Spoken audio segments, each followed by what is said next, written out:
Hi, I'm Brigitte. I'm Margaret. And I'm Drew. And we're your youth and park rangers. We're going to be taking you to all the national parks in the state of New Mexico. And today we're headed to Fort Union National Monument and the Santa Fe National Historical Trail. The Santa Fe Trail begins at the Missouri River and continues all the way to Santa Fe, New Mexico.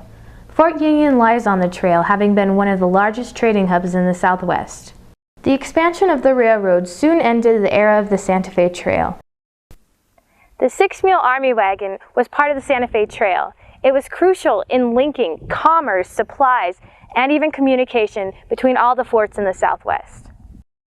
There is a self-guided trail on the monument, taking you through the third Fort Union.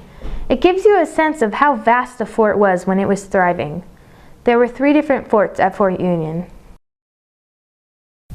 Behind me, at the base of the bluff, are the remains of the first Fort Union. The buildings, however, were poorly constructed, so they eventually moved to the second Fort Union, and then finally to the third. The buildings that you can see right now are the Fort Union Arsenal, which was used to repair damaged equipment for the fort. Behind me are the ruins of the second fort. It was built to defend the Santa Fe Trail from the threatened invasion of the Confederate Army. Behind me are the commanding officer's quarters here at the third Fort Union. This is the third and final Fort Union installment that was built in this valley, and it was built using the local masons from the surrounding area and was planned and constructed ahead of time, so it is the most durable of the 3 forts. In addition to housing men, Fort Union served as a supply station. Visitors get a chance to walk through the Quartermaster's Depot, which served as the principal supply base for the military in New Mexico. Imagine the bustle and noise that used to inhabit these ruins as teamsters went about their daily jobs.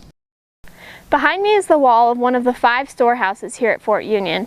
This is where they stored all of the goods that came in on the Santa Fe Trail and that were then distributed to the rest of the forts throughout the Southwest. Behind me are the Mechanics' Corral. Imagine, more than 100 years ago, this place being filled with the sounds of sighing timber and clinking metal as tradesmen went about their work, repairing broken wagons from the Santa Fe Trail, as well as maintaining all the other basic mechanic needs that this vast fort experienced over its 40-year lifespan. At the end of the main trail, visitors can walk by the adobe ruins of the hospital. It was one of the premier medical centers in the West. Care was given to soldiers and their families for free, and civilians could stay for 50 cents a day. With broken down wagons and bugles echoing through the ruins, visitors can gain a sense of the western frontier. Make sure to stop by Fort Union and experience it yourself.